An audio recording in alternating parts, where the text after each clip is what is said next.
11, and Malzahar is going to come out here. Okay, so this pick right now is all about the pushing power. He has been changed so that the Voidling spawn now relies on you hitting your abilities. And Malzahar, if he can get going in the pushing game, it creates endless pressure from the mid lane. And if they can get away with that, couple it with MaRin pushing the top side the way you know he wants to play, because against the Camille, it's nerfed. So she's going to be struggling early on, and we'll always have to respect the Elise threat with the protection from the Tahm Kench in the bottom lane. This is a lineup that can benefit Freaks if they play the top side well. Look at Tushin's KDA. I just want to point this out. Average is 2.5. His is 17. How the hell did he make that work? Totally not inflated. But this is really interesting, too. We're having a Malzahar and a Camille come out, two picks we don't see all too often. And Huni showing that his champion pool is as deep as Max's is on supports. Well, when you play Cassiopeia and Lucian top, I believe you've already flexed that there are no limits to what you want to play in the top side. And this duo lane from Bang and Wolf will be pushing relentlessly into the bottom lane against Xayah and Tahm Kench. So whatever bot lane advantage they can get, Africa must answer in the top side. You guys are getting one last look at all the compositions here from both of these teams. Lots of ganking power, especially level 6 for mid, but Jarvan Elise up top will be rough to deal with as well. We'll see if they can help out that Xayah Tahm Kench lane in the bottom lane as well. But either way, guys, we're going to be jumping into game number 1 right away. It's going to be SKT versus the Africa Freaks for game number 1.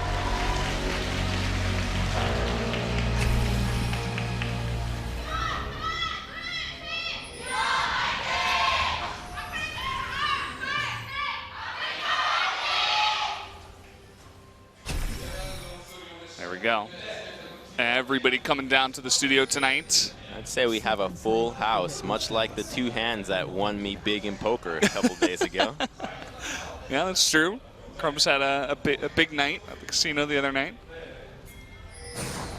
Oh, but we won both of those hands against the same guy, too. One poor guy. Double full house on the turn and flop.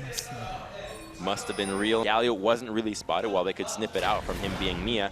Lee Sin was also not spotted. It was off the back of a failed gank, so you know they were low. And as such, the entire play, the orchestration around it was great. Oh, look at this. Going on in is the Camille, trying to get out there with the Cataclysm. Now going to turn it around here onto Peanut, who's forced to run away after the Cocoon does land. Oh, he's going in. There's Justice. There it is. There's Galio. Okay, comes on in, but good read by Africa to just back off in time. And Kuro's coming up here. He is 6. Gonna lock down Faker into the Cocoon. This might be our first kill of the game. First blood does go over to MaRin. And there's more where that's coming from. The flag and drag. That's gonna be 2 kills now going over to Africa as Huni sticks around. And wow, they turned that one around real fast. Yeah, SKT read there was action coming into the top side. That's why initially Lee Sin was gesturing towards that side of the map, but the roam from Malzahar, he came straight from the lane, and look at his purchase. Straight with boots. He doesn't have teleport, so he can't match the speed at which Galio can rotate, but this is the best he can do. Going with tier 2 boots early on will allow him to make these moves, and as such, he picks up 2 assists, and now Africa with a gold lead.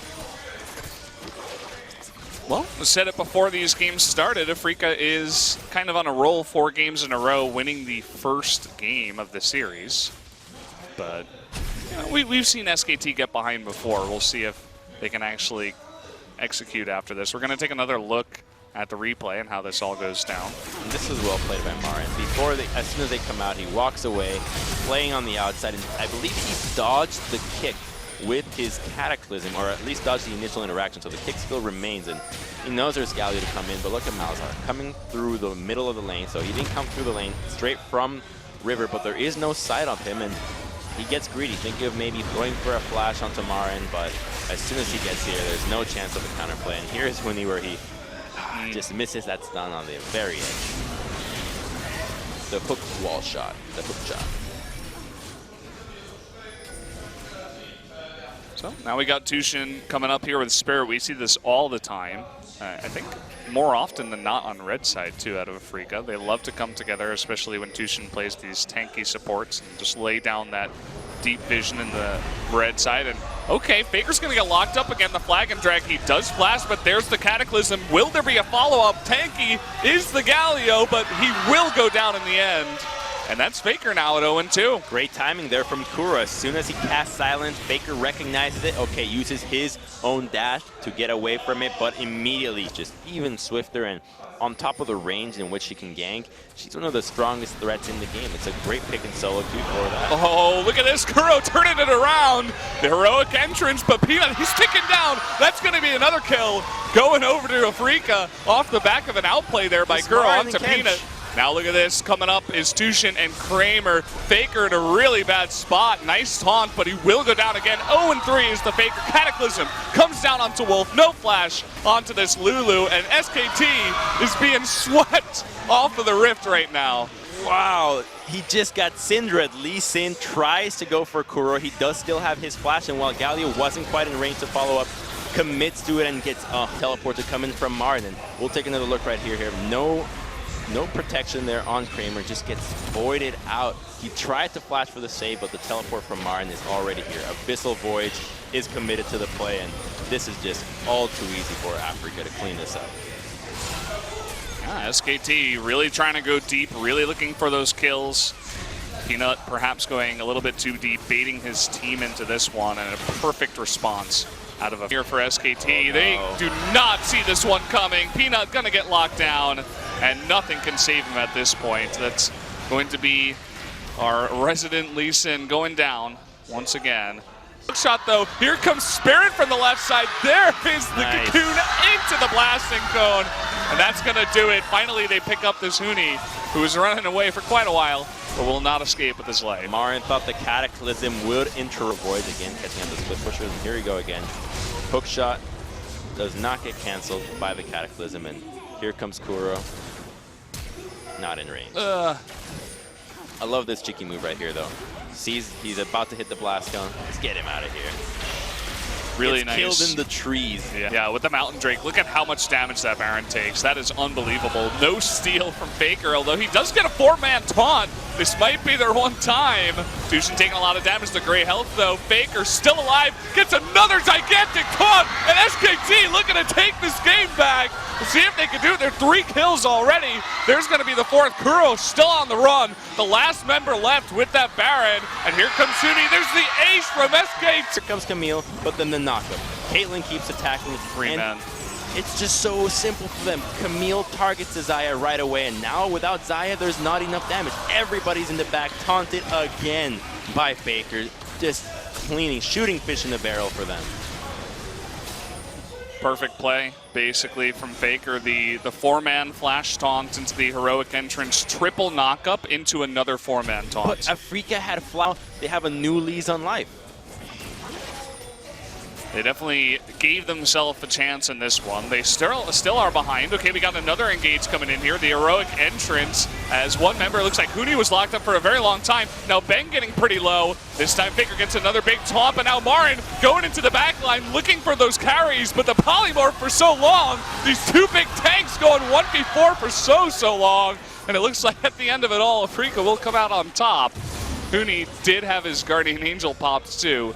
Will be forced to back off. And the peel was so well played there from SKT between Huni, Peanut, and Wolf, recognizing how low Bang was with the AoE damage. They back away. They make sure that MaRin can't one-shot Caitlyn, and they try to keep him alive as long as possible. He does get that final auto in the end, and now Afrika will be able to walk away with the same inhibitor they cracked down earlier, but this will only mean an inhibitor once again, and that Cloud Dragon, a 35-minute Cloud Dragon. They still have to wait for that next Baron before they think about cracking the turret, and SKT's Caitlyn will only get stronger from here. Tushin spitting Kramer over the wall. Let's see. We got the Elder Drake coming up next. About 6 minutes. So no big objectives right now. Let's take another look at this fight. So Nether Grass gets used right away, comboed into the heroic entrance, and Peanut's looking for a cool kick here, but Bang steps up a little too forward, gets hit in the AoE, and look at how they play the peel against MaRin.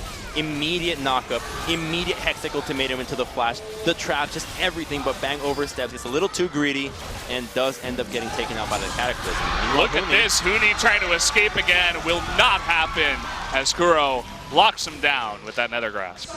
Not sure what he does have his Here's flash. the TP. Okay, the TP coming on in, and MaRin looking for the big three-man knockup. Bang will be safe in the back line, but look at that, Faker with no support, nobody able to get close enough. He will go down.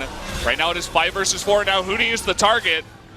Will eat up MaRin here is Tushin, but again, they lost Faker. They don't have that big engage. They don't have those taunts. SKT looking to respond to Baron by perhaps going to Elder Drake. SKT getting a little bit cocky there. Faker, again, he dies in a 1v5. It's that Nether Grass that takes out your Galio immediately, but they're not going to give this Elder without a fight. MaRin's in position, and there is Abyssal Voyage. Oh, they're coming on in. Look at Bang in the back. Will he get taken out? Yes, he will. The Cataclysm does take him down in the end. And SKT, they're looking for something in this game, but Afrika doesn't want to give them anything. Now Huni will have his GA popped. There's no support for him. Wolf will eventually go down. And with the death timer so long, Afrika could look to end this game. That has to be it. They don't have the wave clear. Caitlyn's not there. It's the only person they have to respect. Afrika surely will finish the game here.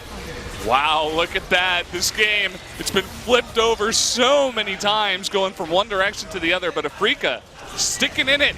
As I was complimenting SKT in the beginning here. And now Faker trying to go 1v4 again on this Galio with the help of Peanut. See if they can do that, but MaRin's coming back, and Faker will be taken out. With only Peanut left alone, it looks like that will be game number 1, going over to the Afrika Freaks. Could this be it? Have we been liberated from Afrika's inconsistency, and they've found their traction against SKT? It's still game 1 for them, though. It's still game 1. Why is it such a curse? What did I say? I fully expected them to take this one and then lose game 2, but I hope that perhaps I can be proven wrong tonight. That was a great game. That was a great game. Afrika played early game well. The collapses, using Malzahar to gain advantages, and Tushin was stellar. The rotations from him. Yeah. I think you could give him or Kuro are my MVPs for this time around. Just playing so well. The entire team playing the macro game well, and SKT overstepping their bounds over and over. There are looks of confusion